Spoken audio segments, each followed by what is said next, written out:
அஸ்ஸலாமு அலைக்கும் ரிஃபாத் நானா. வலைக்கம் அஸ்ஸலாம் வரஹ்மத்துல்லாஹி வபரகாத்துஹு. அன்றைக்கு சம்பவம் நடந்த இரவு என்ன நடந்துச்சு? சம்பவம் நடந்த இரவு நாங்கள் வீட்டில் இருந்தோம். வீட்டில் எல்லாம் நேரம் சாப்பிட்டுட்டு நான் தூங்குறதுக்கு ரெடி ஆகி கொண்டு இருக்கிட்டேன். சரி தூங்கிட்டோம். தூங்கிட்டு பிறகு 11:35 போல் பெரிய ஒரு சத்தம் ஒன்று வந்துச்சு.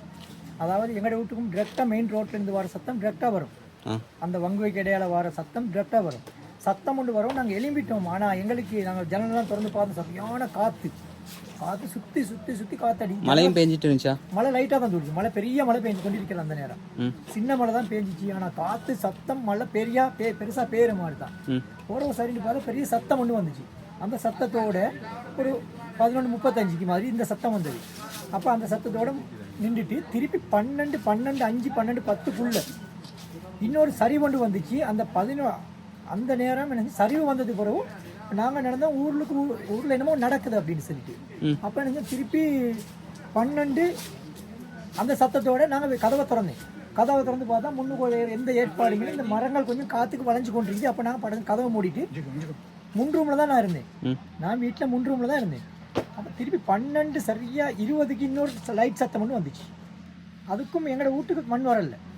12:30க்கு பூண்டு அதாவது ஒரு ஃப்ளைட் ஒரு இது போகிற மாதிரி ரொக்கெட்டோடு போகிற மாதிரி பெரிய சவுண்ட் ஒன்று வந்துச்சு. அந்த சவுண்டோட பார்த்தா எங்களோட வீட்டுக்கு முன்னால் வந்து எங்களோட ரூமுக்கு பக்கத்துலேயே வந்து பெரிய ஒரு பாரம் ஒன்று விழுகுது. என்னத்தன்னு எனக்கு தெரியாது. உடனே என்ன 12:40க்கு ஜன்னலை திறந்துட்டோம். நாங்கள் எல்லாம் ஒரு சைடுக்கு போயிட்டோம். 12:40 மகனும் மேலேருந்து வந்துட்டார். மகனும் மேலேருந்து வாப்பாண்டாரு. இப்போ அவர் வீட்டுள்ளுக்கு வாரத்துக்கு அவர் அந்த வாசலோட தென்னை மரம் கொப்பெல்லாம் வந்துருக்குது. வாப்பா தென்னை மரம் விழுந்தா அப்படின்னு கதவை திறந்து பார்த்தா நாங்கள் வந்து வீட்டு முத்தத்தில் இருக்கிற தென்னை மரம் 2 உடஞ்சு விழுந்துருக்கு. முன்னுக்கு பார்த்தா அந்த எங்களோட தாப்பைக்கு கீழால் பெரிய மண் கோடணும், பெரிய மண் கறி உண்டு. அங்கால பார்த்தா பயாஸ் மொழி ஓடினா அங்கேருந்து சத்தம் போட ரிஃபாத் நானாண்டி ஓடினா அங்கே ஓடி போய் தனிப்பா தாத்தா மச்சான் அடுத்த வீட்டில் கிருவி ஒரு பயாஸ் மௌலவி. நான் போகிறதுக்கு முதல்ல பயாஸ் மௌலவி தாத்தா பின் ரூமில் இருந்து முன் ரூமுக்கு போயிட்டு மச்சான் எடுத்துக்கிட்டு பயாஸ் மௌலவி பிடிச்சிக்கு வந்து பயாஸ் மௌலவி விட்டு உடனே இங்கேருந்து நாங்கள் நான் மகன் பயாஸ் எங்களோட வீட்டில் இரவு வந்திருந்தாங்க. இந்த குமார் பிலானிலேருந்து 9 மணிக்கு வந்தாங்க. மழை பூட்டுருக்கு. ஒரு அவங்களுக்கு சாப்பாடுலாம் கொடுத்து அவங்களுக்கு தூங்கக்கூடிய ஏற்பாடுலாம் மேல்தட்டில் வச்சுருந்தேன் எங்கள்ட. அப்போ திருப்பி அவரையும் குமாரையும் கூப்பிட்டு அவரை வைஃபை கூட்டிட்டு வந்து கீழே விட்டு எங்களோட பிள்ளைகளோட விட்டுட்டு துருவா போனால் ஃபாய்ஸ்டாண்ட் விட்டுட்டு அரிசாட்டை எழுப்பி அடிப்போம். ஃபாய்ஸ்டாண்ட் விட்டு கீழே மேலே போய்ட்டு பார்த்தா அப்படியே எல்லா மரத்தை அடிச்சு அப்படியே ஃபுல்லாக அடிச்சுட்டு வீட்டுக்கு கீழே அடிச்சு மேல் மாடிக்கு போய்ட்டு பார்த்தோம். ஃபுல்லாக அடித்து எடுத்துக்கொண்டு அப்படி சுற்றி போயிருக்கு. எங்களோட வீட்டுக்கு முன்னால் இருந்து மண்ணை பார்க்கல நாங்கள். அப்போ நாங்கள் உடனே இங்கேருந்து அரிசாட் கத்துறாரு. ரிஃபாத்னான்னு அரிசாட் கத்துறாரு. நான் குமார் அரிசாட்னு ரிஃபாத்னாலும் கூப்பிட்றாரு. உடனே லைட் எடுத்து அந்த லைனில் வந்து முதலாளி படத்தில் இங்கே வந்து பார்த்தா நாசிர் இந்த வீடு இறங்கி உள்ளுக்கு ஆள் இருக்கிறேன்னு நாங்கள் உள்ளுக்கு ஆள் இருக்கிறேன்னு சொன்னாங்க. எங்களுக்கு உள்ளுக்கு போகிறதுக்கு உங்களால் பார்த்தா இப்போ இதால் தான் இறங்கினோம். இதால் இறங்கி நாசிர் போயிட்டாங்க. இன்னைக்கு இல்லை இதெல்லாம் எடுத்தார். தகரத்தெல்லாம் எடுத்து போட்டு உள்ளுக்கு போட்டேன். நான் உள்ளுக்கு போகலாம். திருப்பி எடுத்து மாலை திருப்பி எடுத்து நான் போயிட்டு பார்த்தா எங்களுக்கு உள்ளுக்கு போகிறதுக்கு நினைக்கவே மேலாது. சரி உடனே போனவங்க மேலே ரஃபிஸ்டாண்டை உள்ளுக்கு இருக்கிறேன்னு சொல்லி எங்களுக்கு பள்ளிக்கிட்டால விறக்கிட்டு அவங்களோட வீட்டாக்கள் மெசேஜ் தந்துட்டாங்க. இது எத்தனை மணி? 12:55 1 மணிக்குள்ள அந்த எங்களுக்கு வார 10 நிமிஷம் இருக்குதானே. உடனே இந்த நேரம் மழை பெஞ்சு கொண்டுச்சா வாரத்துக்கு கஷ்டமா? இல்லை நாங்கள் கூட பிடிச்சிட்டு தான் வந்தோம். பெரிய மழையில தூரி கொண்டு தான் இருந்துச்சு. மழை நின்றுச்சு. அதோட அந்த காற்று நின்றுச்சு, மழையும் நின்றுச்சு, சத்தமும் நின்றுச்சு. இந்த அடியோட சத்தமும் நின்றுச்சு. நீங்கள் இந்த இடத்துக்கு வார நேரம் யாராவது கொஞ்சம் கத்துற மாதிரியோ துடிக்கிற மாதிரி அப்படி சத்தங்கள் இல்லை? அப்படி உள்ள ஒரு சத்தமுமே வரல. நாங்கள் அந்த வீட்டுக்கு போயிட்டு இந்த கோழி கூட்டில் தகரத்தெல்லாம் எடுத்துட்டு ஜன்னலுக்குள்ளால என் தலையும் போட்டேன்.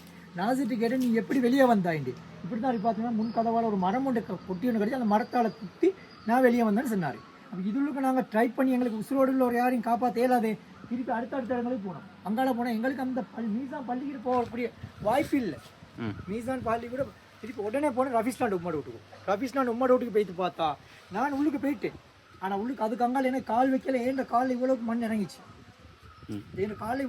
அதுக்கு உள்ளுக்கு எங்களுக்கு ரூமுக்குள்ளுக்கு போகலாம். அப்போ நான் பார்த்த மூளைக்கு கொஞ்சம் அங்காளிங்க தலையை போட்டு என் ஃபோன் வேலை அப்போ என்ன மொபைல் வேலை செஞ்சு குழம்புலேருந்து அவ்வளோ டீட்டெயில்ஸ். உடனே நானும் போயிட்டு என்னமோ நடந்துருச்சு தானே ஊர் குழம்பிடக்கூடாது. நீ மேலே போயிட்டு அந்த கந்தையில் போயிட்டு வாய்ஸ் மெசேஜ் ஒன்று போட்டு இப்படி தான் ஊரில் பெரிய மண்சரி ஒன்று வந்திருக்குது. Thoufeek Haji road, boys Haji road, Waseem ரோட்டை சேர்த்து இப்படி ஸ்கூல் கிரவுண்டோட போய் நின்றுக்குது அப்படின்ற மெசேஜ் உடனே ஊராக்களுக்கு தெரியப்படுத்திட்டோம் வாய்ஸ் மெசேஜ் மூலமாக. அதோட அதுக்கு வீட்டுக்கு வந்து செய்யறதுக்கு நடந்து அப்போ அந்த இரவு உங்களுக்கு ஒரு விளப்பமாக இருந்துச்சு. இந்த அளவான பெரிய ஒரு சேதம் நடந்துக்குது இல்லாட்டி காலையில் இல்லை இந்த அளவு பெரிய சேதம்னு சொல்லி எங்களுக்கு நான் கூட அப்போ நினைக்கல. நான் நினைச்சது கூட இந்த அளவு இப்படி வந்திருக்கிறது அடுத்த நாள் காலையில் வந்து வந்தால் லொரி நிற்கிது. வேண்ட லொரிக்கு எதுவுமே ஆகல, வீட்டுக்கும் எதுவுமே ஆகல கணேஜா. அப்போ எல்லாம் அப்போ எப்படி நின்ற வாகனங்கள் நின்ற கூட இருக்குது. அதுக்கு எல்லாம் எங்களுக்கு ஒரு உதிர்ப்பை தந்திருந்தா முதல்ல நாங்கள் அதுக்கு ஒரு ஏற்பாடு பண்ணி வச்சுருந்தோம். லாமண்ணு கேஸ் மற்ற பொருட்கள் எல்லாம் அது அளவுக்கு அதிகமாக கொண்டு வச்சுட்டோம். அது திங்கக்கிழமை எங்களுக்கு அந்த எல்லாம் உதிர்ப்பை தந்துட்டான். நீ எங்களால் ஏண்ட உதவியில் அந்த டைம் செஞ்சோம். பிறகு நேற்று போயிட்டு ரோட்டை சுத்தம் பண்ணினோம். அங்கும்படியில் ரோட்டு இங்கால வாரத்துக்கு ரோட்டை சுத்தம் பண்ணினோம். ஊருக்குள்ளுக்கு ரோட்டெல்லாம் சுத்தம் பண்ணிட்டோம். இன்ஷால்லா இப்போ இந்த வீட்டிலேருந்து இங்கால சைடுக்கு வரதுக்கு ஒரு வழி ஒன்று செஞ்சுட்டோம். இன்ஷா அல்லா.